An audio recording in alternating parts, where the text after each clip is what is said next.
Boa noite, igreja. Graça e paz.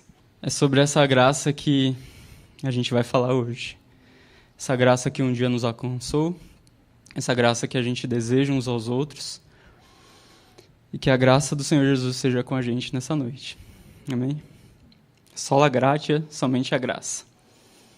Sempre que a palavra graça vem à minha mente, eu lembro de uma definição que eu aprendi há muito tempo, quando ainda era criança, nas aulinhas, com os professores e as professoras do Ministério Infantil. É uma definição que tem o intuito de explicar a diferença, de explicar o que é e diferenciar também duas palavras que são muito comuns no nosso meio cristão, que é misericórdia e graça. Alguém já ouviu essa definição? Que é bem clássica? Quem pode falar? Sem ser meus pais, que eles são da minha igreja, não vale. Hã? Não.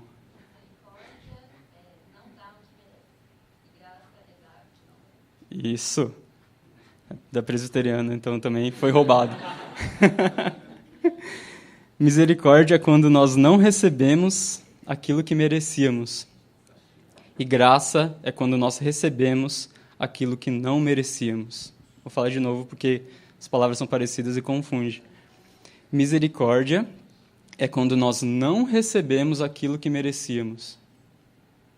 Graça é quando nós recebemos aquilo que não merecíamos. A gente vai falar um pouco mais sobre isso.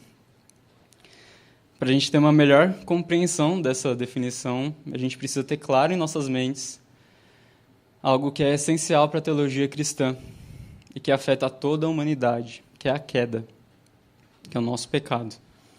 Usando essa definição de misericórdia e graça no contexto da salvação, misericórdia é quando nós não recebemos aquilo que merecíamos. O que a gente merecia? A morte eterna, o inferno. Por quê? Por causa da queda. Porque somos pecadores. Graça é quando nós recebemos aquilo que não merecíamos. O que a gente recebe? A salvação da morte eterna e do inferno, a salvação para a vida eterna com Deus. Por que não merecíamos isso? Por causa da queda. Porque somos pecadores. Nenhuma dessas coisas faz sentido se não levarmos em conta a queda, se não levarmos em conta o nosso próprio pecado. Ou seja, voltando ao tema da nossa noite, graça é quando a gente recebe aquilo que não merecemos. A graça é a salvação imerecida que recebemos de Deus. E tem um texto no Evangelho de Lucas que me ajudou muito a entender a graça de Deus. Inclusive, eu não posso deixar de agradecer ao Caps, que me lembrou desse texto quando a gente estava conversando sobre a graça, sobre como a melhor forma de abordar isso com a igreja. Aí ele falou sobre esse texto, cara, é esse texto mesmo, perfeito, valeu. Ele não está aqui, que ele está viajando para um evento da BU, mas está gravando e um dia ele ouve, ou não. E o texto é Lucas 14, do 12 ao 24. Vamos abrir lá? Lucas 14, do 12 ao 24.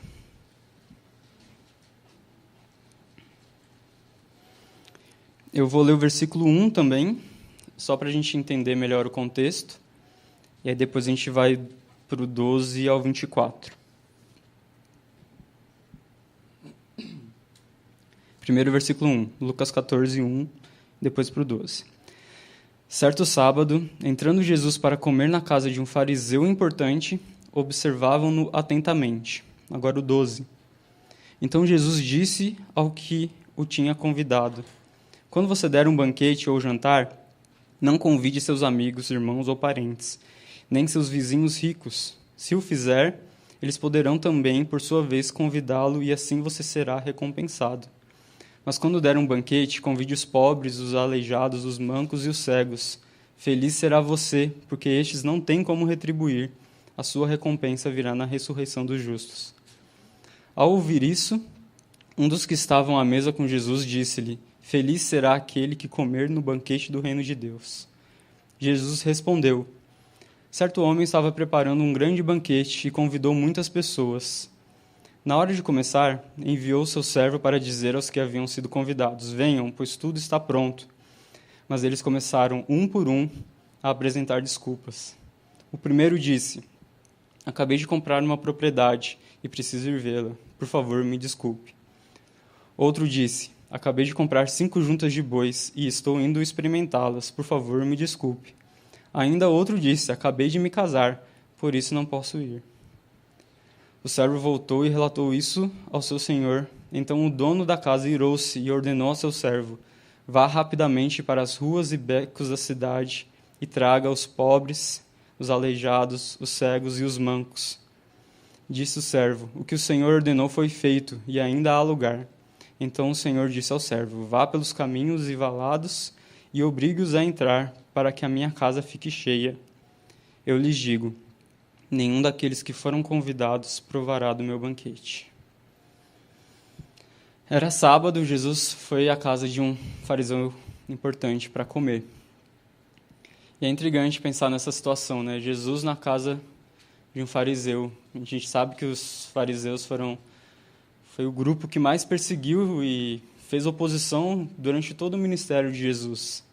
E isso acabou culminando na morte dele na cruz. Eles orquestraram isso tudo.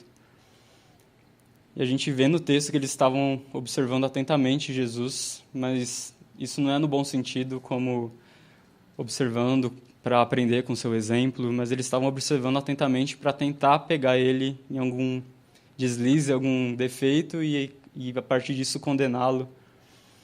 E mesmo assim Jesus se senta à mesa com eles.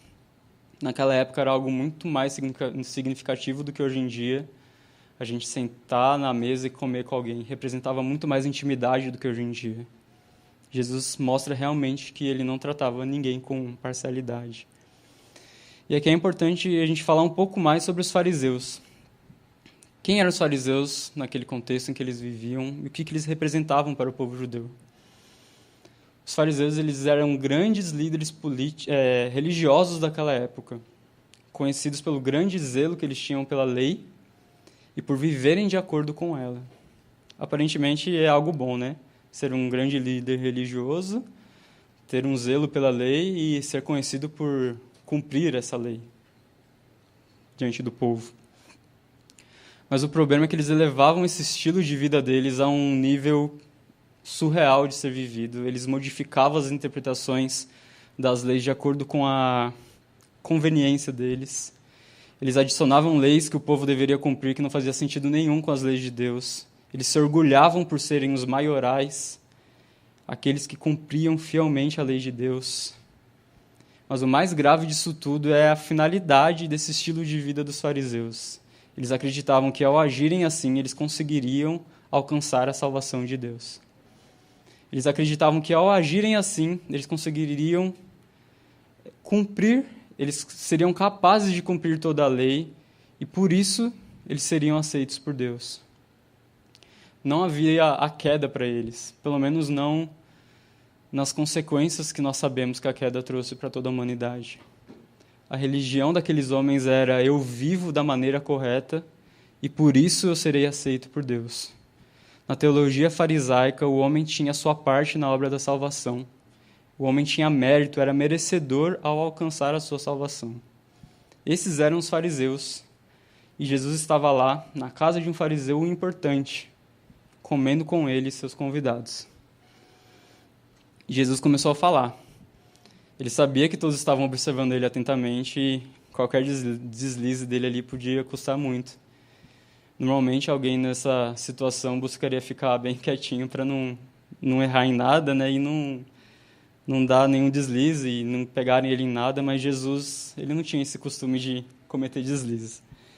Ele enxerga o coração dos homens e, como sempre, é cirúrgico nas suas falas e nos seus ensinamentos. Resumindo, bem rapidamente esse trecho que a gente pulou, que é do 2 ao 11, ele começa falando sobre o que se pode fazer no sábado ou não, questionando os ensinamentos dos fariseus a respeito desse mandamento. Depois, ele observa a disposição da mesa, como os convidados escolhiam os melhores lugares para se sentar, os lugares de honra, e os exorta a serem mais humildes, a escolherem os piores lugares. E se caso o anfitrião quisesse honrá-los e convidá-los para sentar nos melhores lugares, que isso partisse do anfitrião e não deles. E assim eles seriam honrados. E é quando Jesus também ele diz uma frase que a princípio parece só ser relacionada aos lugares que a gente deve sentar à mesa ou não. Mas como a gente vai ver mais para frente, tem um significado muito mais profundo e muito maior do que isso. A frase dele é: pois todo o que se exalta será humilhado, e o que se humilha será exaltado. Pois todo o que se exalta será humilhado, e o que se humilha será exaltado. E agora, finalmente, a gente chega no texto. Nesse trecho do 12 ao 24, é falado sobre 3 banquetes, e a gente vai passar por cada um deles, tá? O primeiro banquete é do 12 ao 14. É um ensinamento que Jesus tinha ao anfitrião que o estava recebendo em sua casa.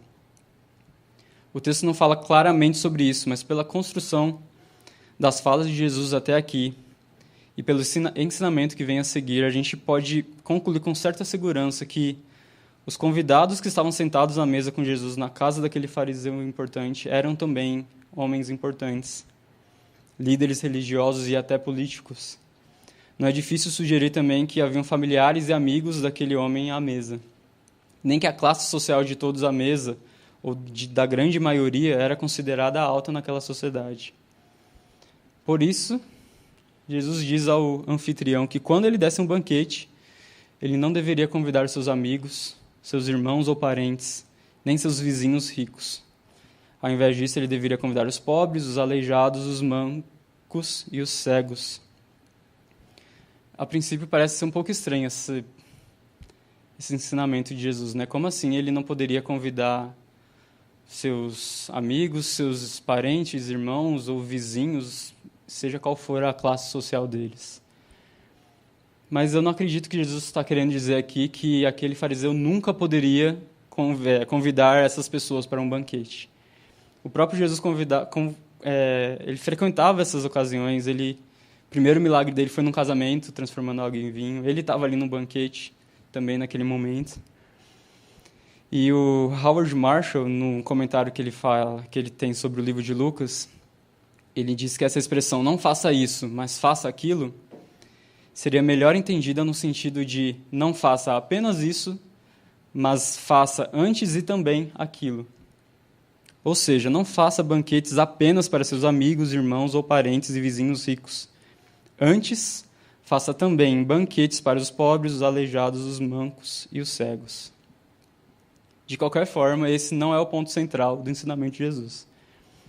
O ponto central do ensinamento de Jesus se resume em 2 palavras: retribuição e merecimento.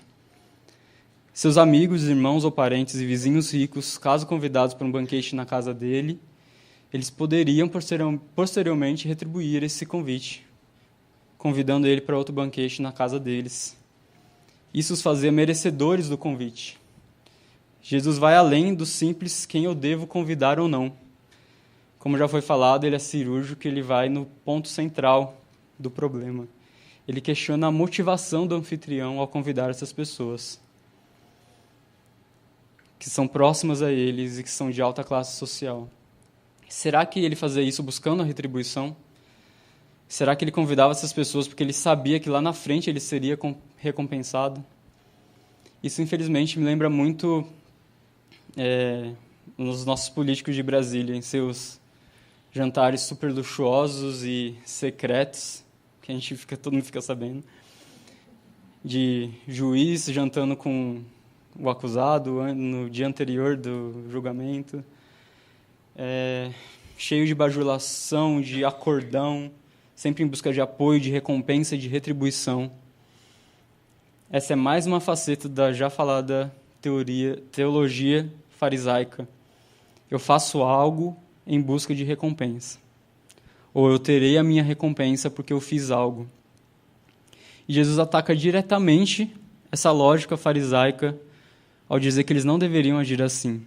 Eles deveriam convidar os pobres, os aleijados, os mancos e os cegos para os seus banquetes. Os aleijados, os mancos e os cegos, eles são incluídos nesse grupo muito provavelmente porque eles também eram pobres. Naquela sociedade, naquela época, o trabalho era muito manual, dependia da força e de vigor físico, e eles, muito provavelmente, não conseguiam trabalhar por causa das suas limitações físicas, então eles também eram pobres. Ou seja, caso eles fossem, todo esse grupo, caso eles fossem convidados a participar de um banquete, não teriam condições de retribuir esse convite com outro banquete ou qualquer outro favor. Era como se os pobres não fossem merecedores do convite, por nada poderem oferecerem como recompensa. Já os amigos, os parentes, os vizinhos ricos, eles sim eram merecedores, porque eles poderiam recompensar mais para frente. Jesus ensinou aquele anfitrião, um importante fariseu, a ser generoso, bondoso, amoroso e altruísta. Ele não deveria olhar para as pessoas somente por aquilo que elas poderiam lhe oferecer, mas sim olhar com generosidade para todos, especialmente aqueles que mais precisam e não têm como retribuir. Era mais do que um simples quem eu devo convidar ou não, mas expunha a maneira como ele se relacionava com os outros. E como nós bem sabemos, a maneira como nós nos relacionamos com os outros mostra a maneira como nós nos relacionamos com Deus. Mas isso também é para daqui a pouco. A fala de Jesus foi para aquele anfitrião, mas ela é também para nós hoje. Como temos nos relacionado com o nosso próximo? Temos agido através da lógica farisaica da retribuição, do interesse e do egocentrismo? Ou temos agido através da lógica divina, sendo generosos, bondosos, amorosos e, antes de tudo, altruístas, fazendo aquilo que Deus nos mandou sem esperarmos nada em troca? Jesus nos ensina nesses 3 versículos, só 3 versículos já tem isso tudo que ele nos ensina, a sermos generosos e altruístas com o nosso próximo, seja ele nosso amigo, parente ou vizinho, seja ele então o pobre, o aleijado, o manco, o cego, o dependente químico, o morador de rua, ou qualquer um que esteja passando necessidade à nossa volta. De qualquer forma, a gente precisa ter os nossos olhos e as nossas ações voltados para esse último grupo em especial. Porque, como diz no versículo 14, felizes seremos porque estes não têm como retribuir. A nossa recompensa virá na ressurreição dos justos. Esse foi o primeiro banquete da nossa noite.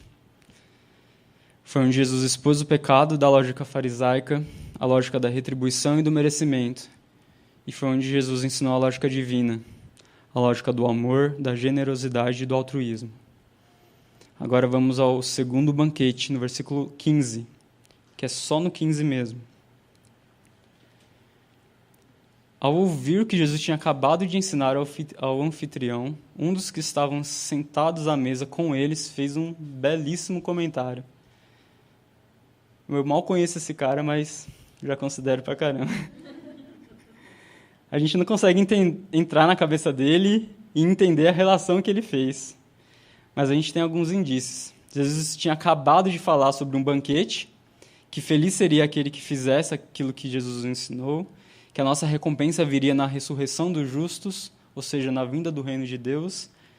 De alguma forma, isso tudo se conectou na cabeça daquela pessoa e ela disse: feliz será aquele que comer no banquete do reino de Deus.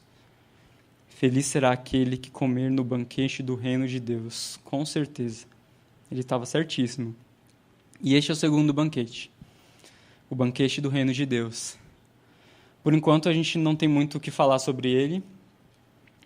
Mas antes de seguirmos para o terceiro banquete, a gente precisa pontuar uma importantíssima diferença que existe entre o primeiro e o segundo banquete. No primeiro banquete, Deus nos coloca no papel de anfitriões. Ao oferecermos um banquete, como anfitriões, a gente precisa seguir os ensinamentos que Jesus deu para aquele anfitrião ao escolhermos nossos convidados. Neste segundo banquete, o banquete do reino de Deus, nós não somos os anfitriões. Nesse banquete, Deus é o anfitrião e nós somos os meros convidados. O nosso papel é trocado, passamos de anfitriões a convidados e felizes seremos se participarmos desse banquete. Agora sim, a gente pode ir para o terceiro banquete da nossa noite. 3 banquetes numa mesma noite, tinha que ser crente, né? E esse banquete está nos versículos 16 a 24. E o versículo 16 começa dizendo: Jesus respondeu. Respondeu o quê? Ele respondeu ao comentário daquela pessoa do que aquela pessoa disse no versículo 15. É importantíssimo a gente ter isso muito claro na nossa mente quando a gente for ler, quando a gente lê o que Jesus fala em seguida. Porque é uma resposta à fala daquela pessoa. É uma resposta à afirmação de que felizes serão aqueles que comerem no banquete do reino de Deus. E Jesus, em resposta a isso, ele conta uma história. Ele fala de um certo homem que estava preparando um grande banquete e convidou muitas pessoas. Não era qualquer banquete, era um grande banquete. Não eram algumas pessoas, eram muitas pessoas. Na hora de começar o banquete, ou seja, quando estava tudo pronto, ele enviou o seu servo para chamar aqueles que tinham sido convidados. Parece que não tinha telefone e WhatsApp para avisar, então ele tinha que enviar o servo mesmo. E isso também parece sugerir que, aparentemente, os convidados tinham aceitado o convite, porque ele convidou, preparou tudo, e quando estava tudo pronto, ele mandou chamar as pessoas. E aí vem a decepção. Um por um, eles começaram a dar desculpas para não irem ao grande banquete. Um disse que acabou de comprar uma propriedade e precisa ir vê-la. Outro disse que acabou de comprar 5 juntas de bois e precisa ir experimentá-las. O famoso migué. Afinal, quem compra uma propriedade sem antes ir vê-la? Ou quem compra juntas de bois sem antes experimentá-las? Para a gente não faz muito sentido, mas na época deles fazia. A única desculpa que parece ser justa é da pessoa que acabou de se casar e não pode ir, né, no banquete. Mas, mesmo assim, por que ela então confirmou presença, né? Essa situação me lembra muito uns eventos que a gente tenta marcar aqui na fonte. E os caras vivem dando uns migués para não ir. É muito difícil marcar um futebol, viu, gente? Um vai visitar a família no interior, outro tem aula para dar, outro vai em casamentos, no caso eu.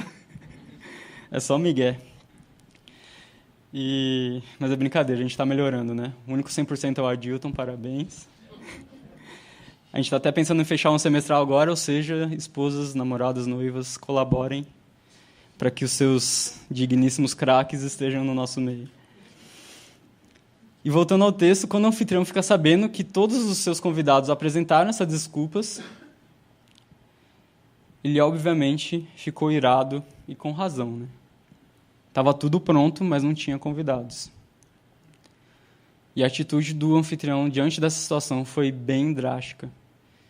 Já que os primeiros convidados não deram a devida importância para o banquete que ele tinha preparado, ele ordena o seu servo a convidar os pobres, os aleijados, os cegos e os mancos.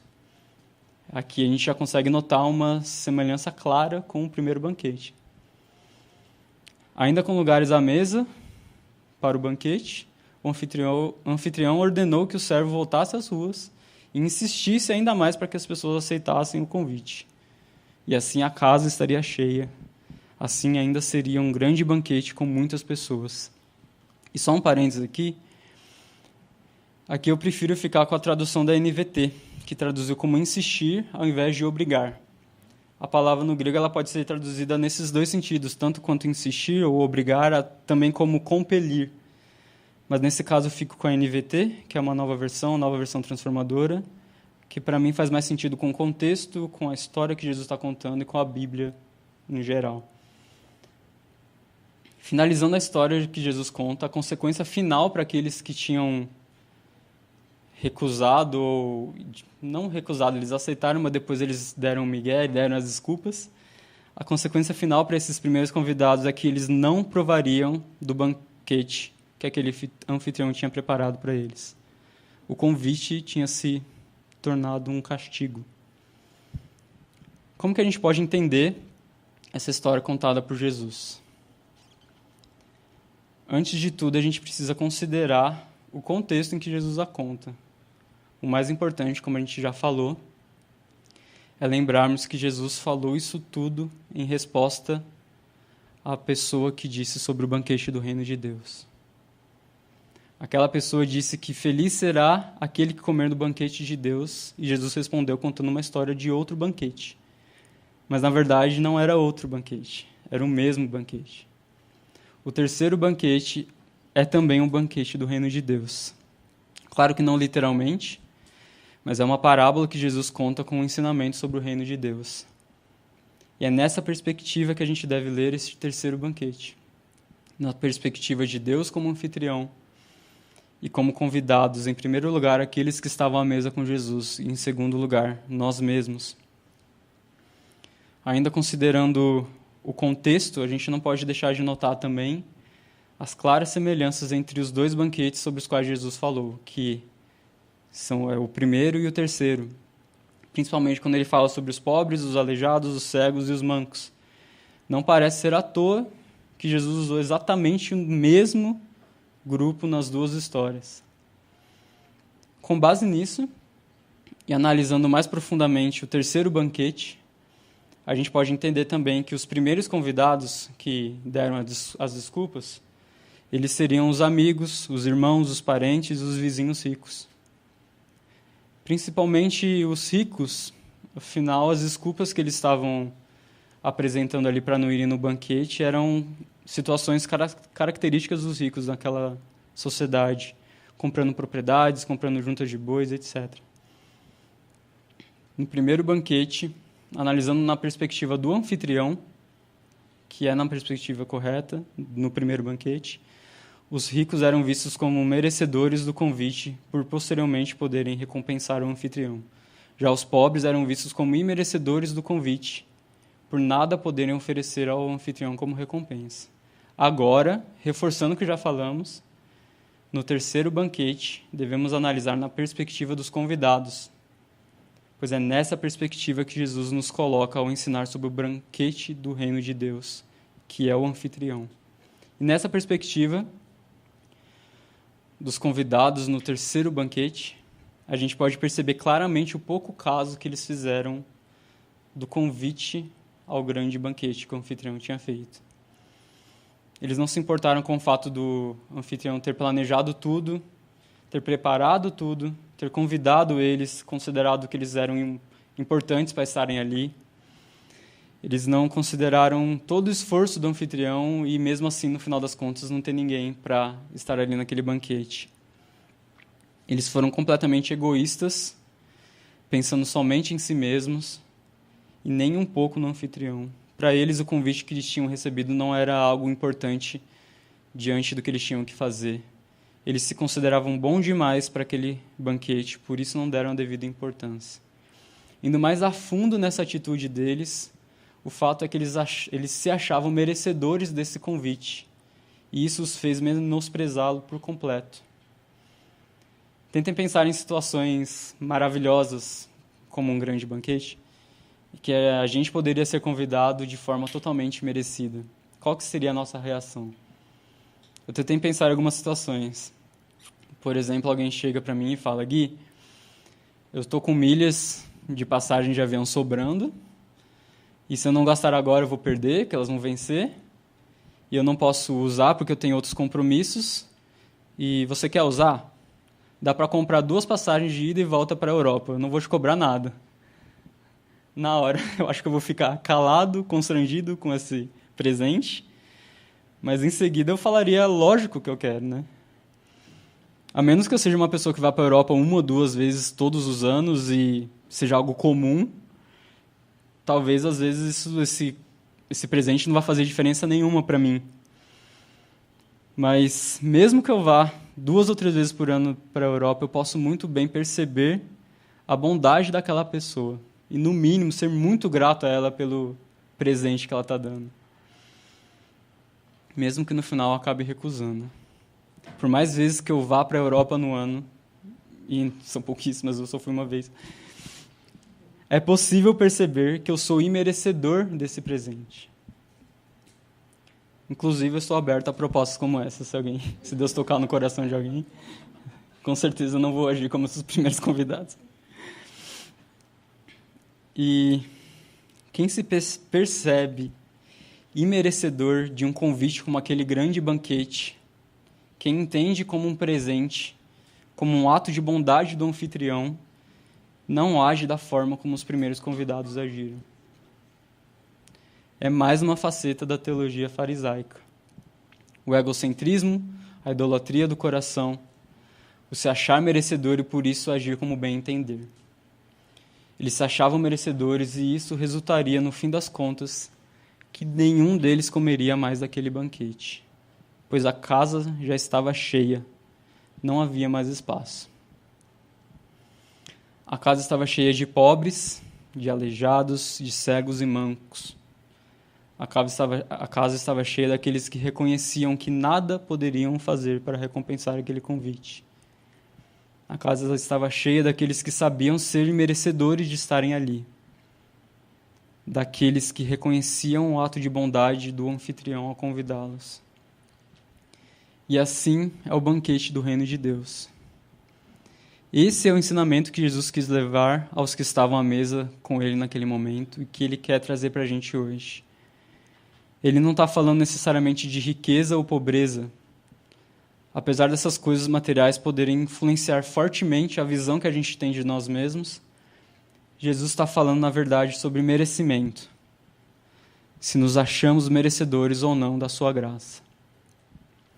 No banquete do reino de Deus, não há espaço para aqueles que se acham merecedores de estarem ali. No banquete do reino de Deus, somente comerão aqueles que reconhecerem o seu pecado e por isso saberem que são imerecedores de estarem ali.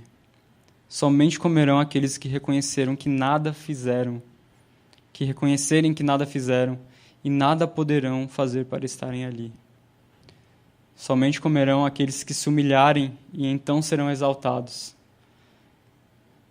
Aqueles que reconhecerem o ato de bondade de Deus, o anfitrião, como um presente merecido. Essa é a graça de Deus. É aquilo que recebemos mesmo sem merecer.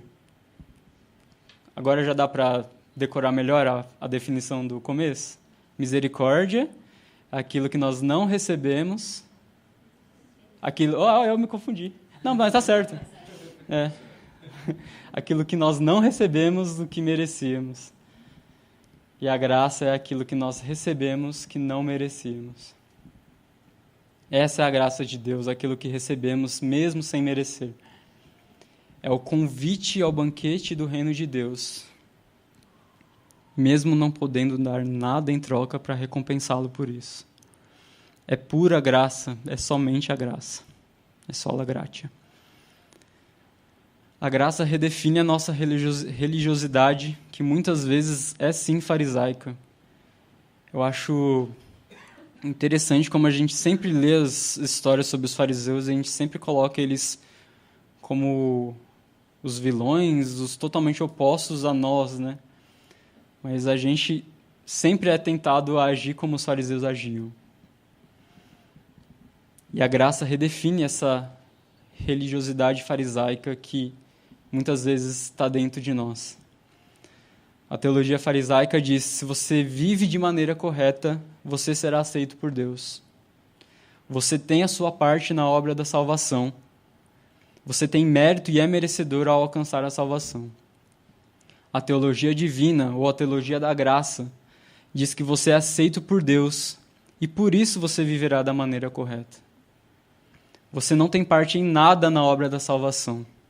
Você não tem mérito algum e por suas próprias forças você jamais alcançará a sua salvação. Se você não prestou atenção em nada do que eu falei até aqui, então presta atenção agora, nesses últimos 5, 10 minutos.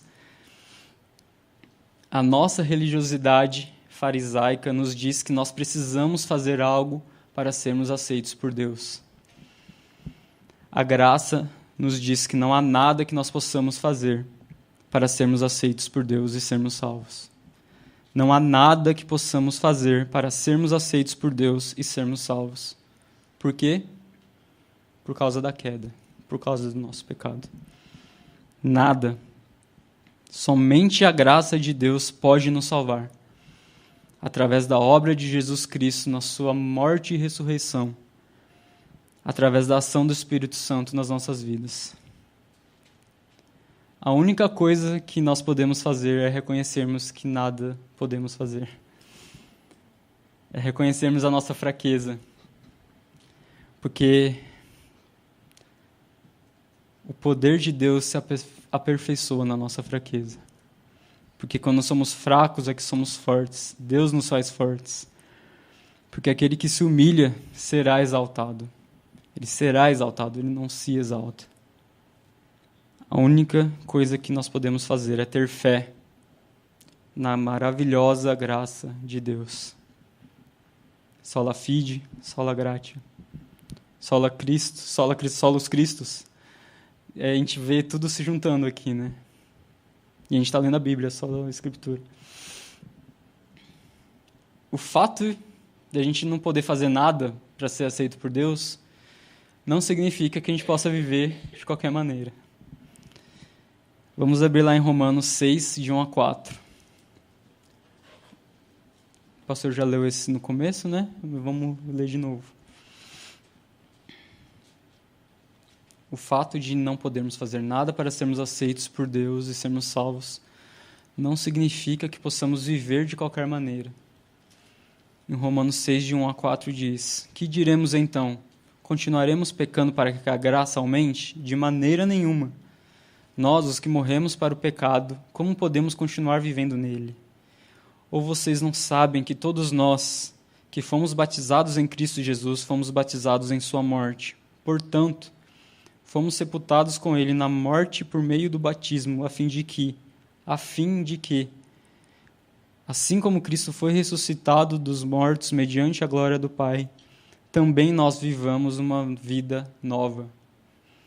E também em Efésios 2, do 8 a 10. Efésios 2, de 8 a 10, a gente não podia deixar de ler esse texto numa pregação sobre a graça. Efésios 2, de 8 a 10.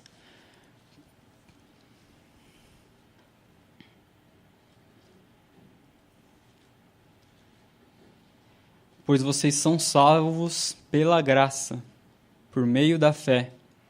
E isso não vem de vocês, é dom de Deus.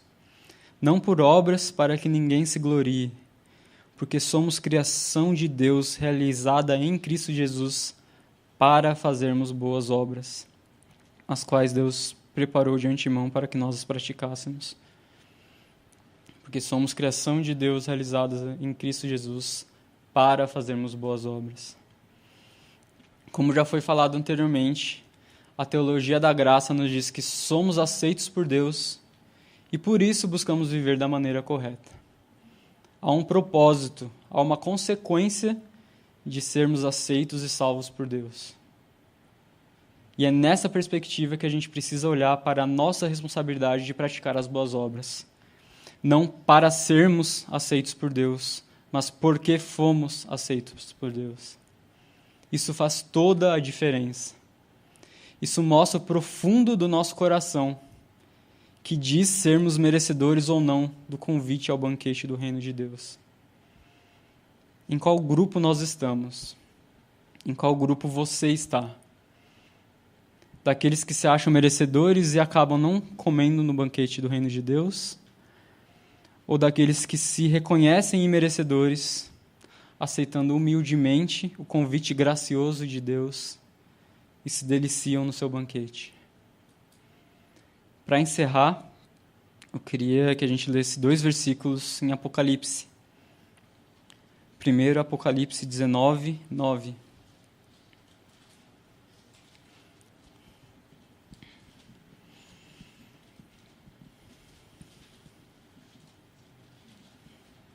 Apocalipse 19, 9. E o anjo me disse: escreva, felizes os convidados para o banquete do casamento do Cordeiro. E acrescentou: essas são as palavras verdadeiras de Deus. E no último versículo da Bíblia, Apocalipse 22, 21.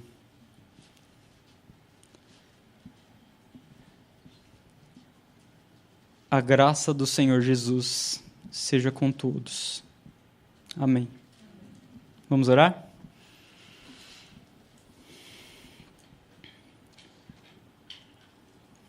Deus, nós te louvamos pela tua graça. Nós te louvamos, Pai, porque olhando para a nossa vida, ó Pai, a gente sabe o quão pecadores nós somos, ó Pai, quão imerecedores da tua graça nós somos, ó Deus. Obrigado, ó Pai, porque o Senhor teve misericórdia de nós, ó Pai. e derramou a sua graça sobre a nossa vida, Deus. Obrigado porque o Senhor também nos faz viver uma nova vida, Pai.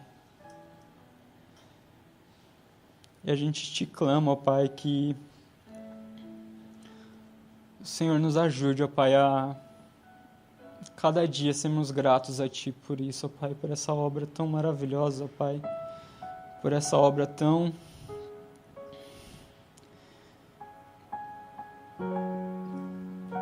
imerecida, ó Pai, para nós. A gente não tem palavras, ó Pai, a gente não tem nada que a gente possa fazer que vai recompensar isso, ó Pai. Por isso a gente se coloca diante do Senhor, a gente te louva, a gente te adora, a gente está aqui, a gente entrega a nossa vida a Ti. E a gente te pede que o Senhor seja honrado e glorificado através das nossas vidas, ó Pai. Não porque as pessoas verão a nós, mas porque elas verão a Jesus Cristo, ó Pai, através das nossas vidas, ó Deus. Nos ajude, ó Pai, a nunca, Pai, nos acharmos merecedores, ó Pai, de estarmos aqui. Nos ajuda, ó Pai, a nunca deixarmos que o nosso egoísmo, que o nosso amor próprio, que a gente possa achar, ó Pai, em algum momento que a gente precisa fazer algo, ó Pai, para Te recompensar, que a gente vai pagar aquilo que o Senhor fez, que a gente vai retribuir aquilo que o Senhor fez, ó Pai. Mas que a gente possa ter noção, ó Pai, da tamanha diferença da Tua obra, ó Pai, da nossa vida e daquilo que a gente pode fazer, ó Deus.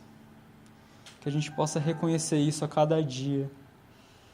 E a cada dia reconhecer a nossa fraqueza, a cada dia reconhecer a nossa incapacidade e a cada dia reconhecer a Sua força, a Sua obra, o Seu convite gracioso, a Sua maravilhosa graça, ó Pai. Obrigado pela Tua palavra. Obrigado porque o Senhor nos traz aqui e o Senhor fala com a gente, ó Pai. Que a gente possa realmente sair daqui transformados pelo Senhor, ó Deus, mais uma vez. Tem misericórdia de nós, ó Pai. Essa é a nossa oração, em nome de Jesus. Amém. Amém. Amém. Amém. Amém.